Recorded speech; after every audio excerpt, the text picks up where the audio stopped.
Voice clear है बेटा? Anybody?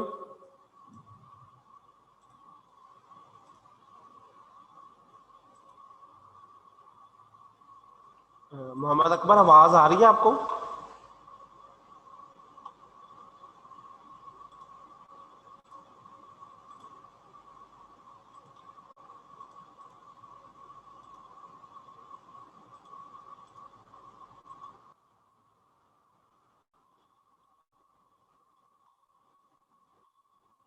जी आयशा यूनुस, आवाज आ रही बेटा क्लियर आपको? यस सर, क्लियर है। ओके। होमवर्क के अंदर आपको क्वेश्चन दिया गया था किसी बच्चे का, उस क्वेश्चन के अंदर प्रॉब्लम तो मुझे बताएं जो होमवर्क के अंदर आपको मिला था।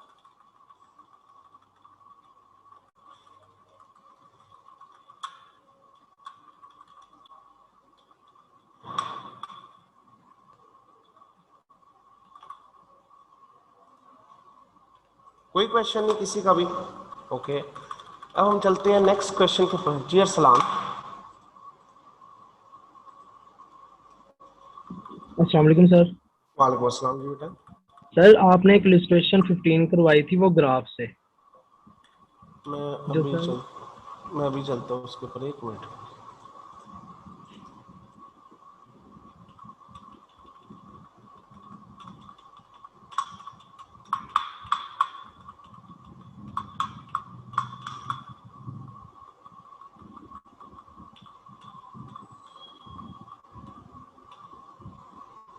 ये वाली? जी सर। सर इससे मैंने पूछना था कि जो नेक्स्ट 5000 यूनिट्स हैं सर, इसकी आपने वेरिएबल जो कॉस्ट है वो कैसे फाइंड की थी? अच्छा अच्छा, इसके अंदर बेटा वो जो मैं एग्जांपल ये बता रहा था ना, एग्जांपल बताते बताते जो मैंने आपको इधर अपनी बनाई थी, उसके अंदर हुआ क्या था, मैंने उस एग्जांपल के अंदर वेरिएबल कॉस्ट चेंज कर दी थी। मतलब एक स्पेसिफिक टाइम के बाद वेरिएबल कॉस्ट चेंज की थी, जबकि इस एग्जांपल के अंदर एक स्पेसिफिक यूनिट के बाद फिक्स कॉस्ट चेंज हो रही है। क्या चेंज हो रही है? फिक्स जी कॉस्ट। सर। बात क्लियर होगी? जी अब सर। इसका मतलब, अब इसमें मसला ये था, उसने कहा पहले 5000 तक यूनिट जो से है उस वक्त तो फिक्स कॉस्ट रमेन सेम रहेगी, मतलब 14,000 ही है। तो जब 5000 यूनिट का हमने निकाल ली अपनी कॉस्ट वेरिएबल, मैंने कहा 5000 यूनिट की टोटल कॉस्ट थी मेरी 24,000, ठीक होगी। 14,000 फिक्स है, उसको कम कर दो, रिमेनिंग रहेगी 10,000। नंबर ऑफ यूनिट मेरे 5000 थे, डिवाइडेड बाय 5000 यूनिट की है, तो रुपीज 2 पर यूनिट निकला है। यहां तक एग्रीड? जी सर। फिर इस क्वेश्चन जो मैंने इधर एग्जांपल बताई थी, मैंने आपको वेरिएबल वाली बताई थी, शायद आप इसलिए कंफ्यूज हो रहे। इस क्वेश्चन के अंदर उसने कहा जब 5000 से 5001 यूनिट होता है तो उसकी फिक्स कॉस्ट इंक्रीज हो जाती है बाय 6000। फिक्स कॉस्ट इंक्रीज हो जाती है बाय 6000। इसका जी सर। मतलब क्या हुआ, जब 5000 के बजाय हम 10,000 पर चले जाएंगे तो यहां हमारी फिक्स टोटल कॉस्ट आ रही है बेटा ये वाली। एग्रीड? जी सर। ठीक है। और इसमें फिक्स कॉस्ट कितनी है हमारी? 14,000 पहले वाली थी और 6,000 इंक्रीज के बाद आ गई ये वाली। इसका मतलब टोटल फिक्स कॉस्ट आ गई 20,000। ठीक है। जी सर। अगर 20,000 फिक्स कॉस्ट है तो रिमेनिंग वेरिएबल कॉस्ट क्या होगी? यहां पर असल में 40,000 भी आना चाहिए था, फिर हम क्वेश्चन को सोल्व कर सकते हैं। तो हम क्या कहेंगे, 40,000 टोटल कॉस्ट थी, 20,000 उसमें से निकल आई फिक्स कॉस्ट, ठीक है, बाकी रह गया 20,000 variable cost. Number of unit कितने हैं? 10,000। तो ये मेरे पास क्या आ गया, ₹2 पर यूनिट। ठीक हो गया? जी सर। सर वो जी जी, वेरिएबल जो कॉस्ट है। वो सेम कह रहा है, इसके अंदर कह रहा है वेरिएबल कॉस्ट सेम है, यूनिट जितने मर्जी बनाओ, लेकिन फिक्स कॉस्ट चेंज हो रही है। ऐसा भी हो सकता है और इससे उल्टे ये भी हो सकता है, very important thing, variable cost जिस तरह इस केस के अंदर सेम रह रही है पर यूनिट, लेकिन फिक्स कॉस्ट चेंज हो रही है। इससे उल्टे ये भी हो सकता है फिक्स कॉस्ट सेम है और variable cost per unit change हो जाए। बात क्लियर होगी? जी सर। सर वो मैं इसलिए कंफ्यूज हो रहा था। जी अरसलान बोलिए बेटा, आपकी आवाज क्यों कटेगी? अनम्यूट करें अपने आप को।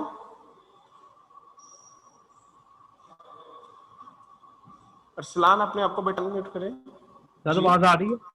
जी, आ रही है, आ रही है।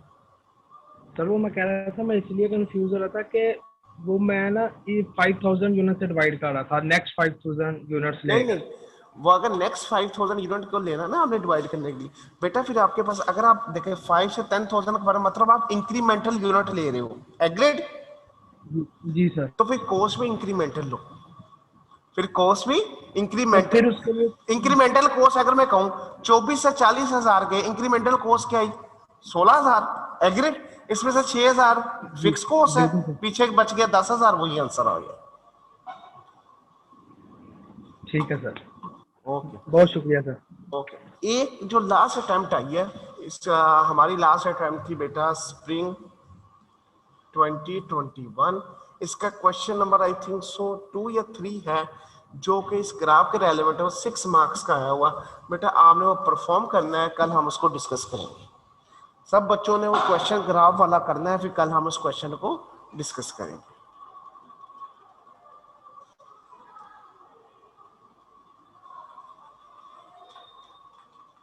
आज हम क्वेश्चन करेंगे, ये वाला क्वेश्चन होमवर्क में था, क्वेश्चन नंबर 11। आपने कहा कोई प्रॉब्लम, इसका मतलब ये हमारा सोल्व हो गया है, इसमें कोई कहीं पर भी कोई प्रॉब्लम या लूप होल नहीं है। एक मिनट,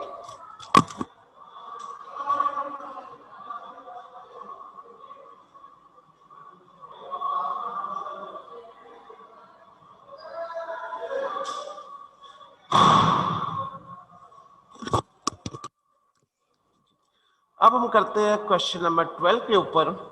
सबसे पहले रिक्वायरमेंट हमने prepare statement of cost of good manufactured. सिर्फ क्या मांगा है? Cost of good manufactured for the year ended 30 June 2020। Also show total prime cost. उसमें टोटल प्राइम कॉस्ट भी शो करनी है। एक दफा हम डाटा पढ़ते हैं, डाटा पढ़ने के बाद फिर हमने इसकी कॉस्ट ऑफ मैन्युफैक्चर निकालनी। Following information pertain to the Cutters Industry Limited for the year ended 30 June 2020। Purchase of raw material, purchase price कितनी है? 96,100। डिस्काउंट ऑन बल्क परचेज और अर्ली सेटलमेंट डिस्काउंट। अब इसमें दो चीजें बड़ी इंपॉर्टेंट है। जो अर्ली सेटलमेंट डिस्काउंट है बेटा, ये अर्ली सेटलमेंट डिस्काउंट तो डिस्काउंट रिसीव्ड है, मतलब हम इसको कैसे रिकॉर्ड करते हैं? हम रिकॉर्ड करते हैं परचेसेस टू पेएबल, ये पूरी अमाउंट होती है और उसके बाद जब हम पे करते हैं तब हमें ये डिस्काउंट मिलता है। तो इसका मतलब ये डिस्काउंट जो अर्ली सेटलमेंट डिस्काउंट है, ये हमारी परचेज प्राइस को इम्पैक्ट नहीं करेगा, हमारी परचेज के ऊपर कोई इम्पैक्ट नहीं आएगा। ये हमारी अदर इनकम बनेगी, जिसको हम कहेंगे डिस्काउंट रिसीव। जो डिस्काउंट ऑफ बल्क परचेज है बेटा, अल्टीमेटली ये वो डिस्काउंट है जो हमारी परचेज प्राइस को अफेक्ट करेगा। मतलब अगर मैं कहूँ मुझे कितने की परचेजेज आई है, वो 96,100 लेस 3290, ये वो परचेजेज है जो मेरी नेट परचेजेज है, जो मैंने रिकॉर्ड करनी है। लेकिन जो 1580 है, ये मेरी अदर इनकम है, इसने परचेजेज को इम्पैक्ट नहीं देना। Cost incurred at various locations are as follows. उसने बताई हुई है सैलरीज एंड वेजेस है, फैक्ट्री भी है, हेड ऑफिस भी है। हमें पता है एक चीज के लिए, जो हेड ऑफिस के एक्सपेंसेस है वो कहाँ जाने? प्रॉफिट एंड लॉस में। ठीक है, इसका मतलब क्या है? जो हेड ऑफिस के एक्सपेंसेस है वो प्रॉफिट एंड लॉस के आइटम है, तो कॉस्ट ऑफ गुड मैन्युफैक्चर के लिए वो हमारे लिए क्या हो गया? सारे का सारा इनरेलेवेंट। हमें इसमें से कुछ भी करने की जरूरत नहीं है। नंबर 1।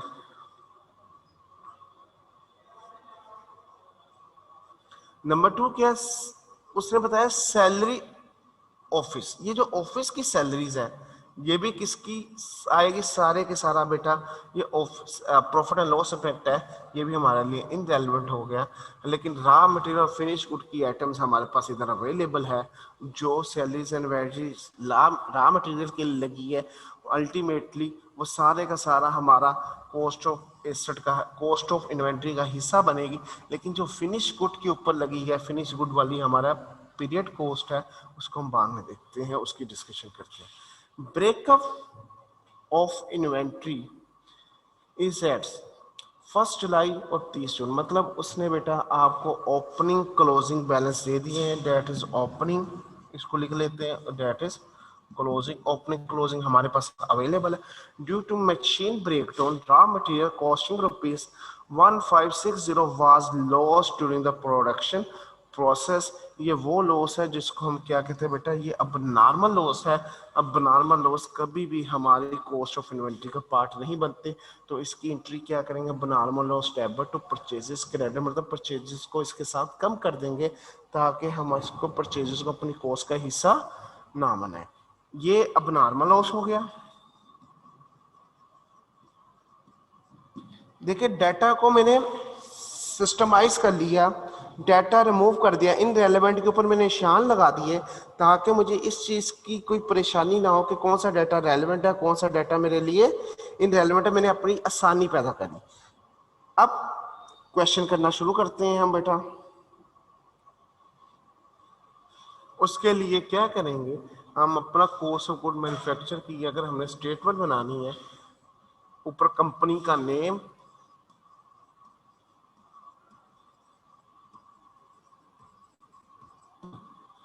नीचे लिखेंगे कॉस्ट ऑफ गुड मैन्युफैक्चर्ड,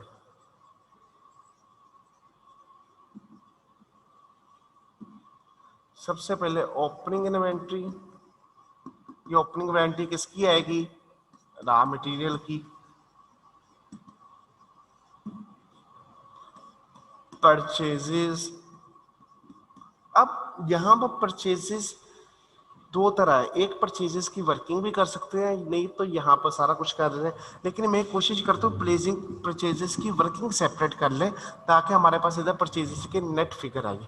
इसको मैं लिखूंगा वर्किंग 1%। तो यहाँ पर मेरे पास बेटा जो फिगर आएगी दैट इज रॉ मटेरियल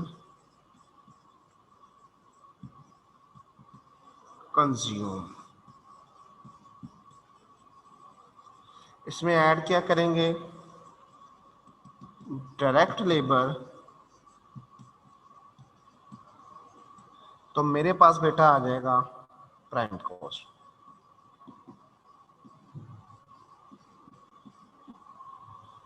इस प्राइम कॉस्ट में ऐड क्या करेंगे, ये इधर लिख रहा हूं, फैक्ट्री ओवरहेड्स और सारी लिस्ट होगी, तो मेरे पास आ जाएगा कॉस्ट गुड मैन्युफैक्चर, या मैन्यू, इसको हम लिखते हैं मैन्युफैक्चरिंग कॉस्ट। क्या लिखते हैं, मैन्युफैक्चरिंग कॉस्ट। इधर आ जाएगी मेरे पास मैन्युफैक्चरिंग कॉस्ट, और उसके बाद मैं ऐड करूंगा opening work in progress less closing WIP, तो मेरे पास आ जाएगा कॉस्ट ऑफ गुड मैन्युफैक्चर।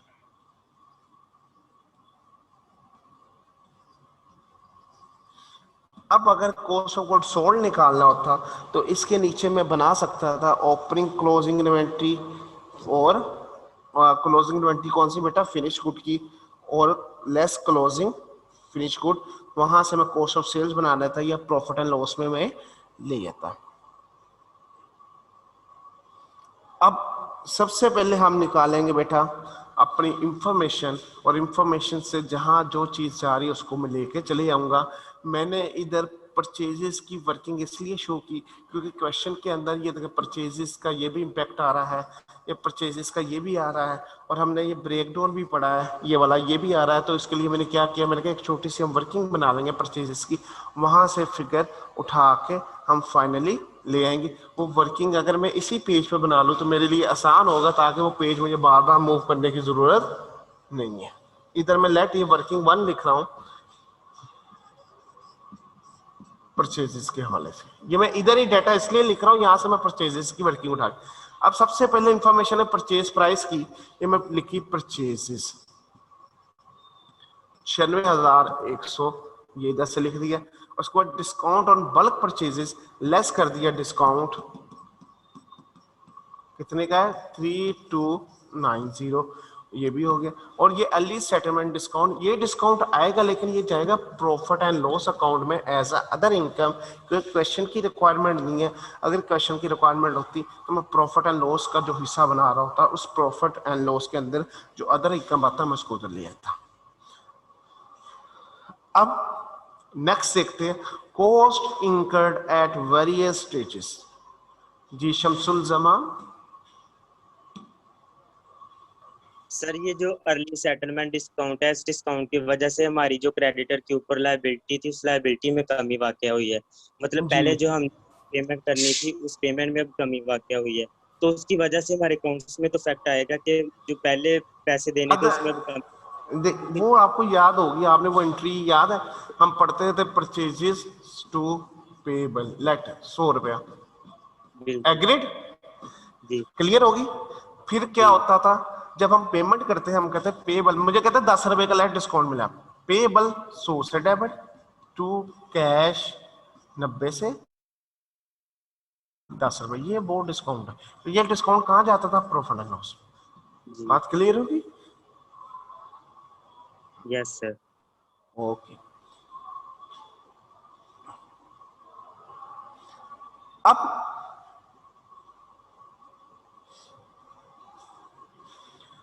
ये जो है सैलरी एंड वेजेस, ये डायरेक्ट एक्सपेंसेस है या फैक्ट्री ओवरहेड्स है, कोई बच्चा मुझे बताए।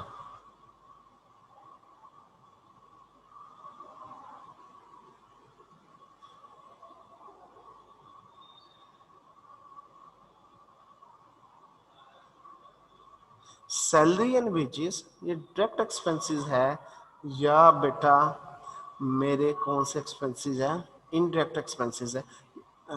जी मोहम्मद असमर, जी बेटा बताएं।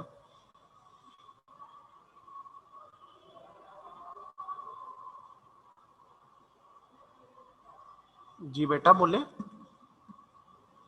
सर ये ओवरहेड है। ओवरहेड्स है, अच्छा। इसमें एक वेरी इंपॉर्टेंट थिंग, अब उसने इसके ऊपर एक स्टार लगाया,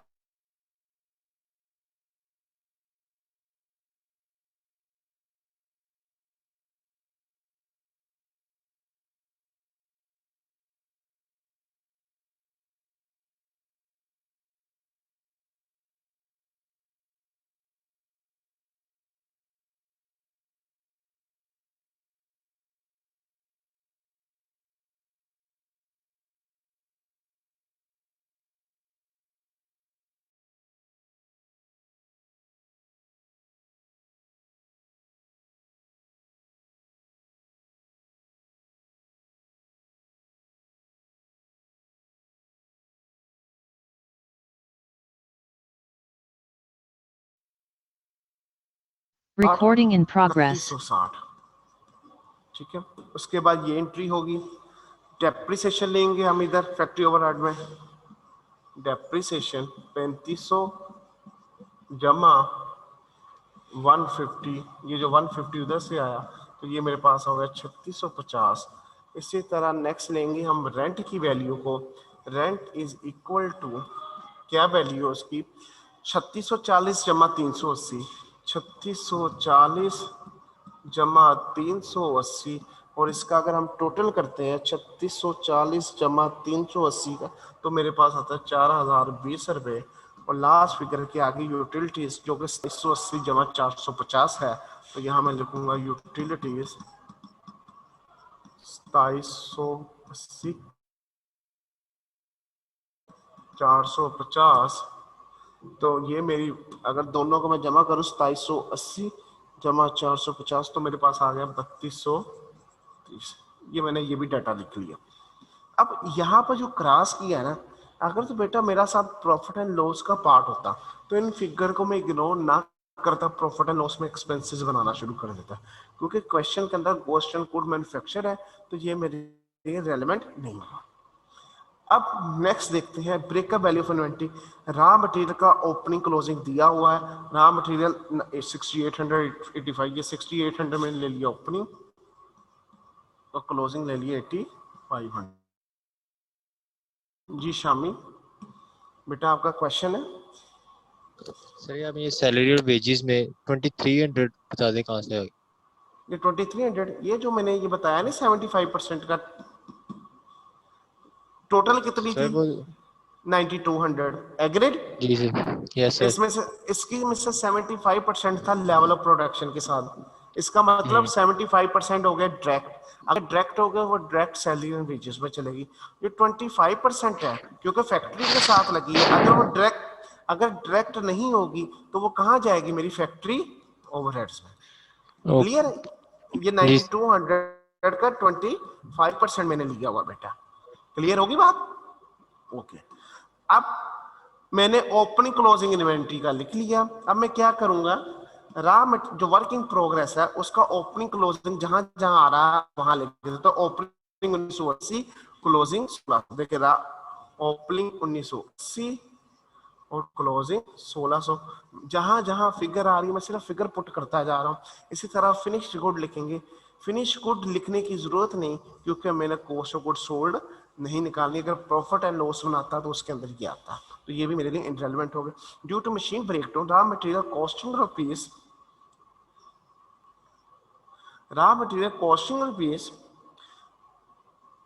1560 was lost during the production।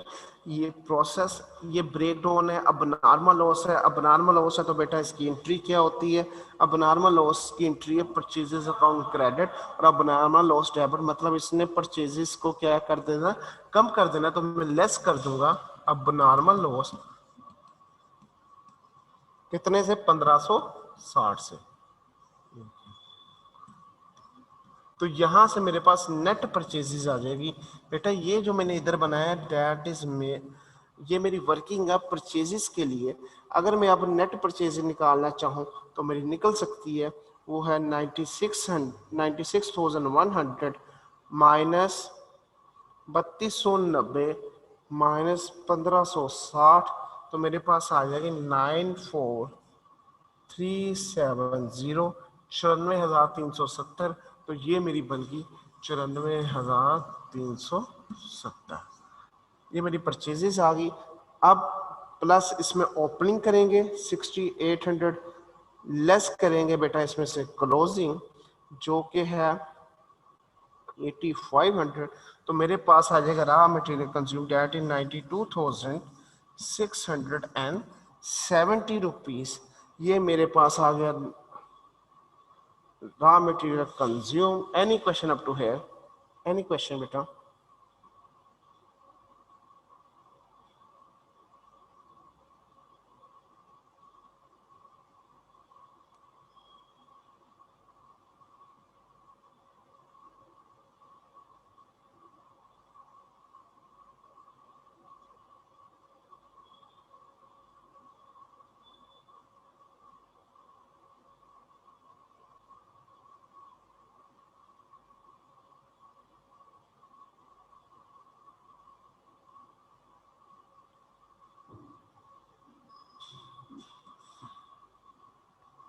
बेटा ये मेरी कैलकुलेशन गलत है। मैं ये वही लग रहा था, इसको मैं चेक किया है, मेरी ये बच्चे कैलकुलेशन गलत है। ये है 91,250। ये पता नहीं मैं पहले कोई चीज़ इसमें प्लस कर गया। 96,100 माइनस 3290 3290 माइनस 1560 जी 91,250 रुपीज़ है। ये कहीं गलती से बेटा मैं इसमें माइनस करने की बजाय कोई फिगर प्लस कर गया। 91,250 है। इसमें मैं जमा करूंगा अब 6800 माइनस करूंगा 8500। तो ये मेरे पास आएगी फिगर अब इधर 89,550 जी। अब किसी बच्चे ने हैंड रेस किया था, शामी बताए बेटा। जी शामी।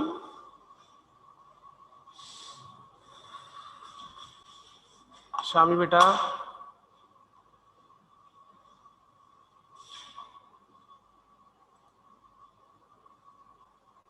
सर यही बताना था कि ये कैलकुलेशन। जी वो मैंने ना माइनस की बजाय गलती से प्लस कर दिया। जी सर। ओके बेटा, ओके बेटा। अब हम आगे चलते हैं।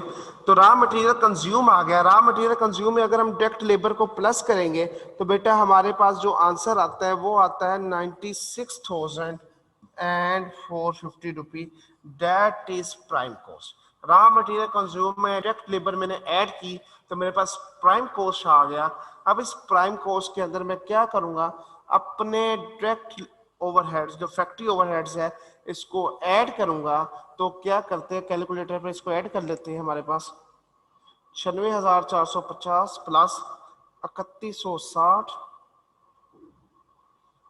प्लस 3650 प्लस 4020 प्लस 3230, तो मेरे पास आ जाएगा 110 510। ये मेरे पास बेटा आ गई, दैट इज मैन्युफैक्चरिंग कॉस्ट 1,10,510। इसमें मैं क्या करूंगा, ओपनिंग रॉ मटेरियल को ऐड कर दूंगा और क्लोजिंग रॉ मटेरियल को लेस कर दूंगा। तो मेरे पास क्या आ जाएगी, मैन्युफैक्चरिंग कॉस्ट से कॉस्ट ऑफ गुड मैन्युफैक्चर्ड। तो इसमें प्लस कीऊंगा 1980, ये ओपनिंग वर्किंग प्रोग्रेस आ गया। सॉरी पहले मैंने गलती से रॉ मटेरियल कह दिया। और इसमें से लेस कर दूंगा closing working progress that is 1600। तो मेरे पास आ गया 110 890। ये वो वैल्यू है जो है कॉस्ट ऑफ गुड मैन्युफैक्चर्ड। पहले निकली मैन्युफैक्चरिंग कॉस्ट, फिर उसमें ऐड किया ओपनिंग वर्किंग प्रोग्रेस, लेस किया क्लोजिंग वर्किंग प्रोग्रेस। तो वहां से बेटा मेरा निकला cost of good manufactured. Any question अब है, ये था तकरीबन 8 से 10 नंबर का क्वेश्चन आया था। और इसको मैक्सिमम अगर आप खुद करते तो आपको 15 मिनट लगने थे, 15 से 17 मिनट और क्वेश्चन हो जाना था बड़ा इजीली। इसमें कोई एज इट इज कोई डिफिकल्ट नहीं चीज थी, सिर्फ आपने जजमेंट इस चीज की करनी थी इसमें से कौन सी वो आइटम्स हैं जो प्रॉफिट एंड लॉस अकाउंट्स में जाएगी। क्योंकि प्रॉफिट एंड लॉस अकाउंट हमारी रिक्वायरमेंट में नहीं था तो हमने उसको नहीं बनाना था। Any question? Okay, question number 12 हमारा बेटा हो गया, ये हमने कर लिया सारा। अब थोड़ा सा हम अपने आप को करते हैं। ये भी क्वेश्चन हमारा हो गया, क्वेश्चन नंबर 11 भी हो गया, क्वेश्चन नंबर 10 रहता है, क्वेश्चन नंबर 9 रहता है हमारा, और क्वेश्चन नंबर 8 रहता है। 8 9 10 रहते हैं हमारे पास बेटा।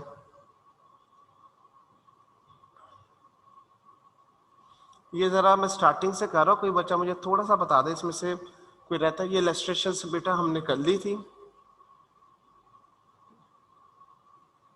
ये भी क्वेश्चन हमारा हो गया था। एग्जाम्पल 1, एग्जाम्पल 2 भी हो गया, होमवर्क में दी गई थी आपको। एग्जाम्पल 3 भी बेटा हमने कर ली है। एग्जाम्पल 4 हो गई है या नहीं, मुझे बताए कोई बच्चा, मुझे बताए एग्जाम्पल 4 हो गया या नहीं बेटा? जी असमर सर ये आपने होमवर्क दिया था। और इसमें किसी बच्चे को क्वेश्चन, मतलब इसमें सिर्फ डिफरेंशिएशन थ्योरेटिकल था, ये भी हमारी हो चुकी है। मतलब कोई क्वेश्चन नहीं अगर आपने पूछा तो इसमें कोई है नहीं चीज। एग्जाम्पल नंबर 5 हमारी रहती है अभी, ऐसे ही है। Yes sir. ओके, ये आसान सी है, इसको हम करते हैं। Explain the term fix, variable and semi variable cost. इन तीनों को हमने एक्सप्लेन, इसकी डिफाइन करना। फिक्स कॉस्ट वो है जो with the increase in production या डिक्रीज इन प्रोडक्शन चेंज नहीं होती और ये सेम रहती है all over the period. However fix cost will be decrease by, fix cost per unit will be decrease by increasing in number of production. Total fix cost हमेशा constant रहेगी, लेकिन जो होगी पर यूनिट कॉस्ट वो production के साथ साथ क्या होगी, डिक्रीज होती रहेगी। वेरिएबल कॉस्ट या पर यूनिट हमारी क्या रहेगी, सेम रहेगी। जितनी प्रोडक्शन ज्यादा होती जाएगी टोटल वेरिएबल कॉस्ट इंक्रीज होती जाएगी, लेकिन वेरिएबल कॉस्ट पर यूनिट में कोई फर्क नहीं आएगा। जो सेमी वेरिएबल कॉस्ट है ये वो कॉस्ट है जिसमें कुछ फिक्स कॉस्ट भी होती है, कुछ वेरिएबल कॉस्ट भी होती है। ये कॉस्ट बिहेवियर इसका क्या है, इसका बिहेवियर ये जैसे जैसे यूनिट इंक्रीज होंगे टोटल वेरिएबल कॉस्ट क्या होगी, इंक्रीज होगी। और टोटल वेरिएबल कॉस्ट जो पर यूनिट वेरिएबल कॉस्ट ये में भी डिक्रीज होती है। ये अब क्वेश्चन है सर, सेमी वेरिएबल कॉस्ट कैसे डिक्रीज होगी। लेट, अब सेमी वेरिएबल कॉस्ट के अंदर दो कॉस्ट है, एक क्या है फिक्स, एक वेरिएबल। टोटल कॉस्ट इंक्रीज होने इसमें कोई है। जो वेरिएबल कॉस्ट है, ये वेरिएबल कॉस्ट पर यूनिट रहेगी सेम एक किस्म की, लेकिन फिक्स कॉस्ट पर यूनिट क्या होती है, डिक्रीज। क्योंकि ये कॉस्ट दोनों के ऊपर मुश्तमिल होती है, तो हम ये कह सकते हैं जो हमारी semi variable cost per unit है, टोटल की बात नहीं कर रहा, पर यूनिट की, जैसे जैसे प्रोडक्शन इंक्रीज होगी semi variable cost per unit भी डिक्रीज होगी, लेकिन उसका जो डिक्रीज होने का पैटर्न बहुत ज़्यादा फास्ट नहीं होगा as compare to fix cost. जो जिस तरह फिक्स कॉस्ट हमारी जल्दी से डिक्रीज होती है ना, तो इस तरह सेमी वेरिएबल कॉस्ट हमारी पर यूनिट जल्दी से डिक्रीज नहीं होगी, लेकिन टोटल जो सेमी वेरिएबल कॉस्ट है वो नंबर यूनिट से इंक्रीज होती रही। अब इसका आता है, ये उसने तीनों को एक्सप्लेन किया हुआ है बेटा, यहां तक इसको आपने कर लेना है, ठीक है। अब classifying the following expenses under heading in a, मतलब हमने क्लासीफाई करना है इसमें से कौन सी फिक्स कॉस्ट है, कौन सी सेमी वेरिएबल कॉस्ट है, या कौन सी वेरिएबल कॉस्ट है। तो ये जजमेंटल बेस उसने क्वेश्चन पूछा। अब टेलीफोन एक्सपेंसेस है बेटा, हमने टेलीफोन एक्सपेंसेस का ग्राफ भी बनाया था, ये सेमी वेरिएबल कॉस्ट है, मतलब इसके अंदर कुछ फिक्स भी होता है, कुछ वेरिएबल भी होता है। फैक्ट्री इंश्योरेंस क्या है, fix cost. Legal expenses fix cost, हमने लीगल एक्सपेंसेस जो पे करने या फिक्स, उसका केस के साथ कोई डिसीजन नहीं होता। Social securities percentage, word percentage का आया, इसका मतलब जितने हमारे एम्प्लॉयज बढ़ते जाएंगे उतनी परसेंटेज के हिसाब से ये हमारी कॉस्ट भी बढ़ती जाएगी, दैट इज वेरिएबल कॉस्ट, ये variable cost. Rent of premises fix cost F. Light and heat बेटा, लाइट एंड हीट क्या है हमारे लिए, सेमी वेरिएबल कॉस्ट है, एसवी। सेमी वेरिएबल कॉस्ट क्या, इसमें से कुछ फिक्स भी होगी, कुछ number of production of unit के साथ भी हमारी करेगी। उसके बाद आ गया direct material, that is variable cost. Life operator wages, life operator wages जो सा है, इसकी क्या बेटा होगी, ये फिक्स सैलरी होती है, fix cost. Machine services and repairs, जो मशीन सर्विसेज एंड रिपेयर है वेरी इंपॉर्टेंट, इसमें हमने मशीन की सर्विस करवानी है, इसमें दो इम्पैक्ट आते हैं। एक, अगर नंबर ऑफ यूनिट्स जो से ज़रा प्रोड्यूस करेंगे तो अल्टीमेटली जो मशीन्स की रिपेयर्स है वो भी ज़्यादा निकलेगी, तो इसका मतलब मशीन के ऊपर एक्सपेंसेस भी ज़्यादा लगेंगे। इसका मतलब ये नंबर ऑफ यूनिट्स पर भी डिपेंड करती है, और अगर कोई नंबर ऑफ यूनिट्स ना बन रहे हो तो हम मशीन को एक रेगुलर टाइम के बाद रिपेयर्स या उसकी मेंटेनेंस करते हैं, तो इसका मतलब सेमी वेरिएबल कॉस्ट है, जिसमें फिक्स का पोर्शन भी शामिल है और वेरिएबल का भी, सेमी वेरिएबल है। फोरमैन सैलरी, एनी गेसेस, इंतहाई इजी क्वेश्चन है फोरमैन सैलरी का।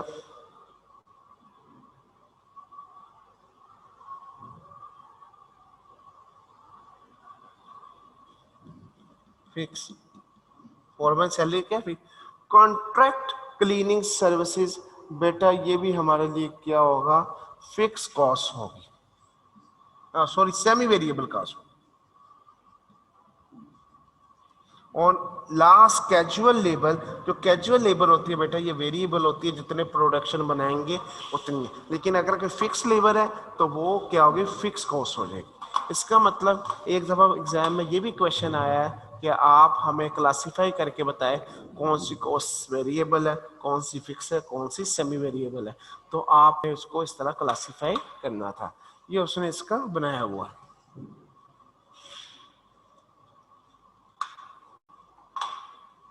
जी बेटा, मोहम्मद शामी। सर ये फोरमैन सैलरी और कॉन्ट्रैक्ट क्लीनिंग वाली एग्जांपल देके थोड़ा सा बता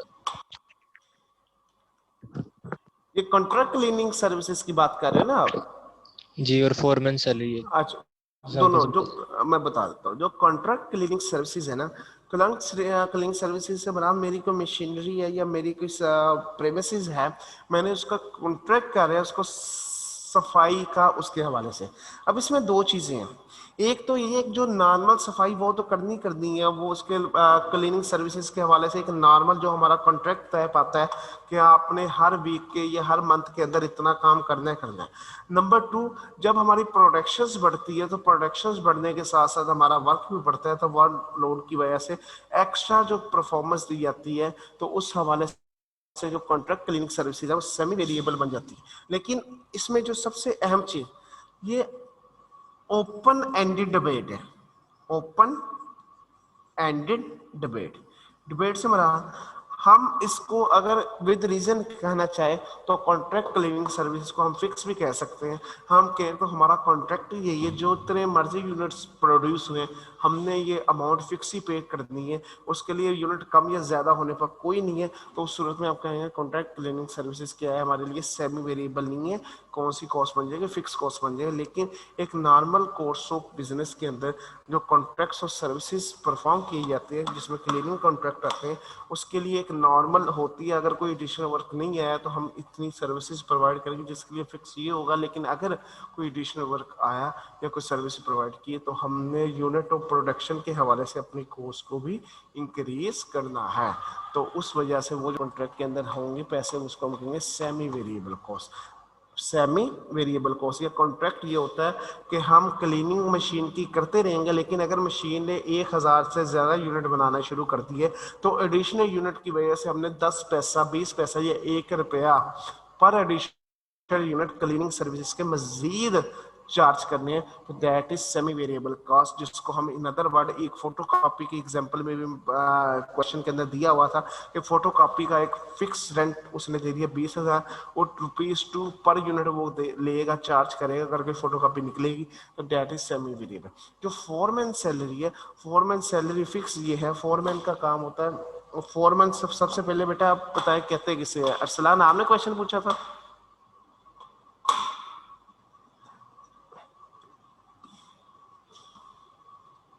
जी अरसलान बेटा, हैंड रेज, जिसने क्वेश्चन पूछा था वो हैंड रेज करे।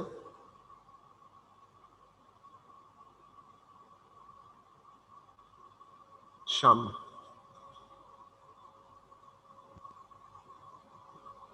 सर ये फोरमैन हेड टाइप होता है एक डिपार्टमेंट का।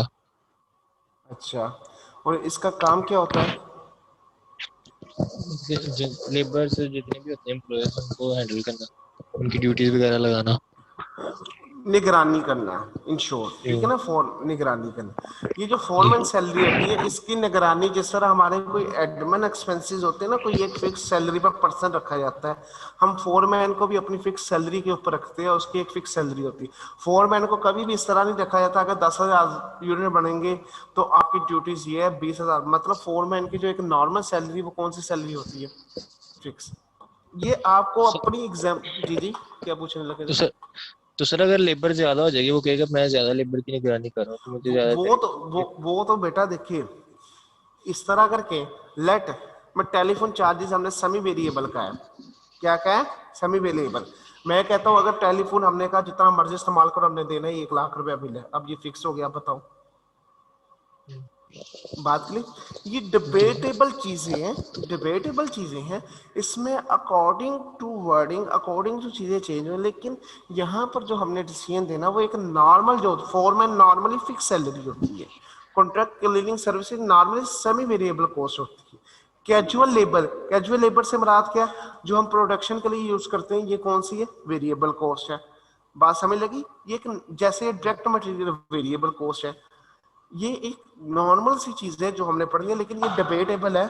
इनका पेट 100% यही आंसर नहीं होगा, इसमें चेंजिंग आ सकती है, किस पर डिपेंड करते हैं, सिचुएशन टू सिचुएशन। क्लियर हो गया शामी? जी सर, थैंक यू। ओके, अपने आप को म्यूट कर ले बेटा।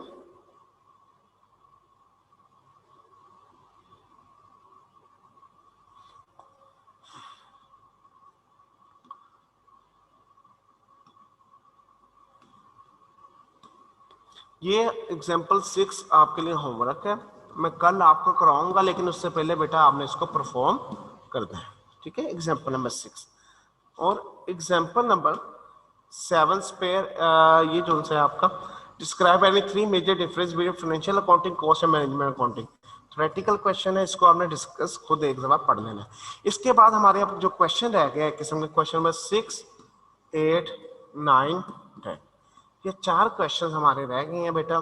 6 आपको आज मैंने होमवर्क में दिया है, ये परसों मैं आपको करवाऊंगा, करवाने के बाद एक क्वेश्चन नंबर 8 दूंगा और 9 होमवर्क में दिया जाएगा और 7 एमसीक्यूज होंगे आपके। इंशाल्लाह 2 दिन मजीद हमें चाहिए होंगे ये चैप्टर खत्म करने में। और अगर आपका कोई अब तक क्वेश्चन है तो हैंड रेस कर सकते हैं, नहीं तो हम आज अपनी क्लास क्लोज करेंगे। लेकिन क्लोज करने से पहले हमने एक चीज डिस्कस करनी है, उसके बाद क्लोज करेंगे।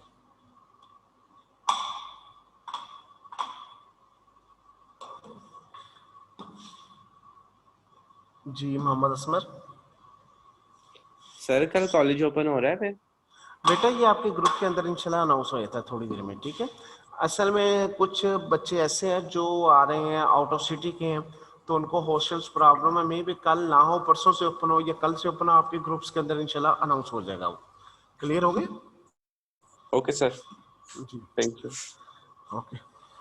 एक लास्ट सिर्फ एंट्रीज 1-2 मिनट की बात है। अब आपके लिए एंट्रीज बड़ी आसान।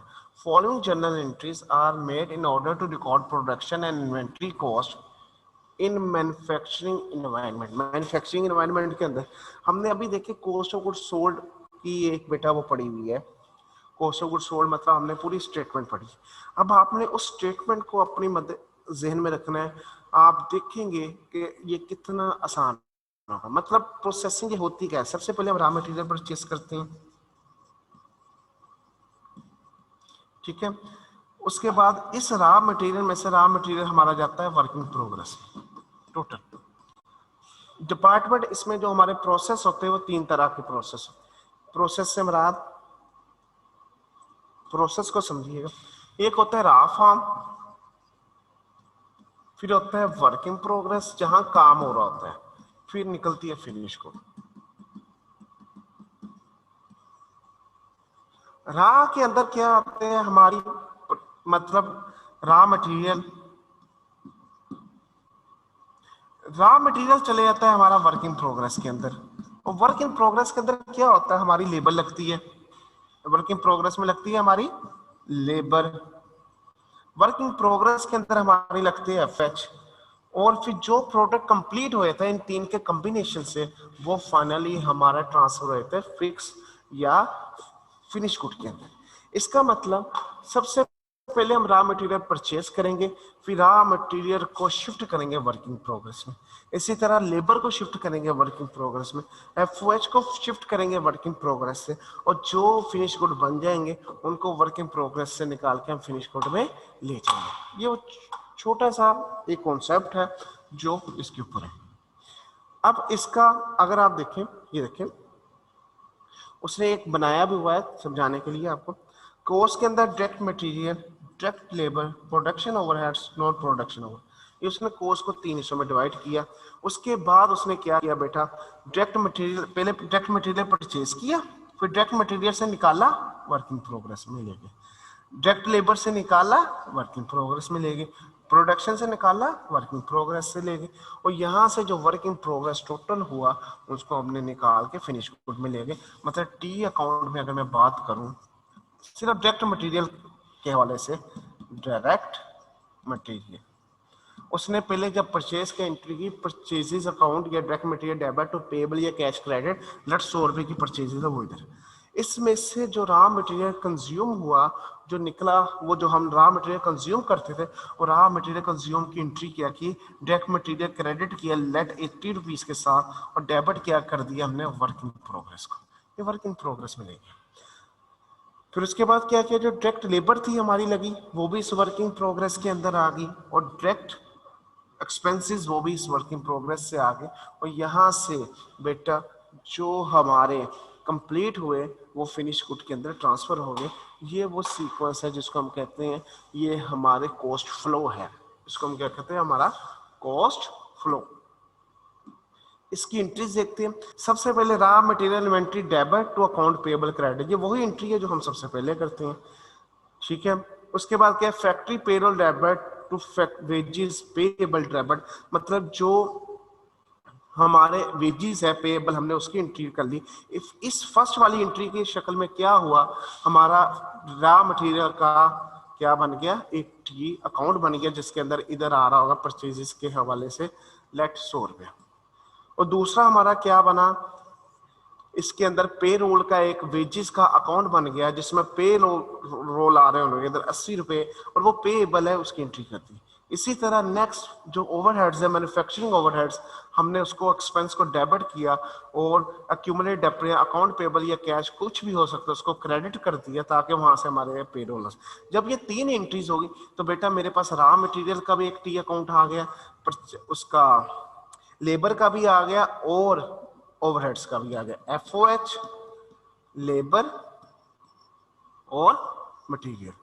अब ये तीनों चीजें मेरी वर्क इन प्रोग्रेस में जाएगी तो उसको वर्क इन प्रोग्रेस में लेके जाने के लिए क्या करूंगा, material account credit, labour account credit, FOH factory overheads या मैन्युफैक्चरिंग ओवरहेड्स अकाउंट क्रेडिट, और डेबिट क्या करूंगा, तीनों को क्रेडिट करके बेटा अल्टीमेटली जो डेबिट करूंगा that is work in progress.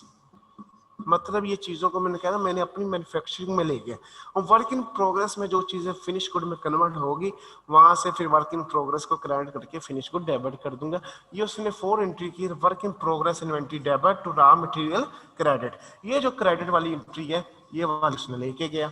इसी तरह मैन्युफैक्चरिंग ओवरहेड्स की और इसी तरह उसने क्या की, डायरेक्ट वेजेस की एंट्री की। पहले तीनों को रिकॉर्ड किया, फिर तीनों को वर्क इन प्रोग्रेस में शिफ्ट किया।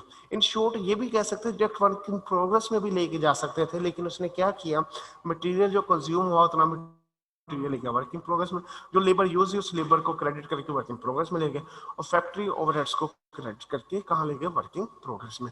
फिर जो हमारी अब ये जो चीज है मैं उसके बाद उसने ये जो चीज है ना बेटा ये उसने असल में कर दी, 2 एंट्री बना दी। जो इनडायरेक्ट लेबर है उसको उसने सेपरेट रिकॉर्ड कर दिया और डायरेक्ट लेबर को उसने सेपरेट रिकॉर्ड कर दिया। मतलब उसने उस लेबर की 2 एंट्रीज कर दी, एक डायरेक्ट के लिए एक इनडायरेक्ट के लिए।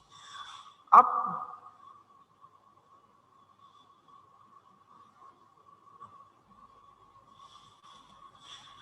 जब हमारे वर्क इन प्रोग्रेस में फिनिश गुड्स कंप्लीट हो जाएंगे तो बेटा उसकी क्या करेंगे, हम वर्क इन प्रोग्रेस को क्रेडिट करके डेबिट क्या कर देंगे, फिनिश गुड। ये उसने बेटा एंट्री नंबर 9 की। एंट्री नंबर 8 अभी मैं आपको नहीं करवाऊंगा, ये कल बताऊंगा, इसमें एक डिस्कशन है। फिर उसी तरह जब फिनिश गुड के अंदर हमारी गुड्स चलेगी वहां से जब फिनिश गुड से हमने ट्रांसफर करनी है किसको, कॉस्ट ऑफ सेल्स को, तो अल्टीमेटली फिनिश गुड क्रेडिट कर देंगे और कॉस्ट ऑफ गुड्स इन्वेंट्री या कॉस्ट ऑफ गुड्स सोल्ड को डेबिट करके उसके अंदर हम अपनी आइटम्स लेंगे।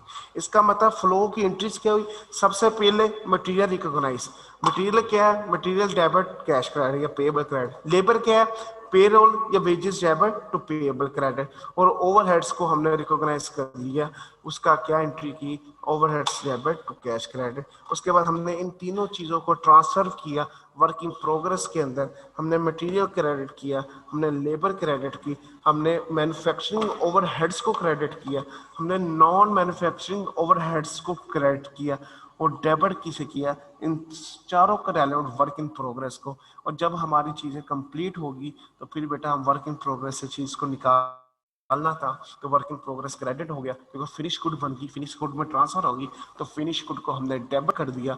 और जब वहाँ से चीज़ें बिक गई, बिकने के बाद हमने वो फिनिश गुड क्रेडिट कर दिया क्योंकि बिक चुकी है, और डेबिट किसको कर दिया, कॉस्ट ऑफ सेल्स को। अभी एंट्री नंबर 8 में नहीं कराई, उसके अलावा आपको सारा ये बता दिया। अब इसको एक दफ़ा हमने इन एंट्रीज को देखना है बेटा, ये एंट्रीज किस तरह है, तो इसको एक दफ़ा आप देखिएगा, इंशाल्लाह आपके लिए कोई प्रॉब्लम नहीं होगा।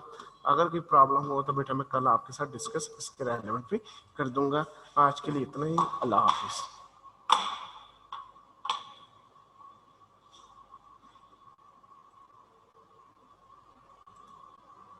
Record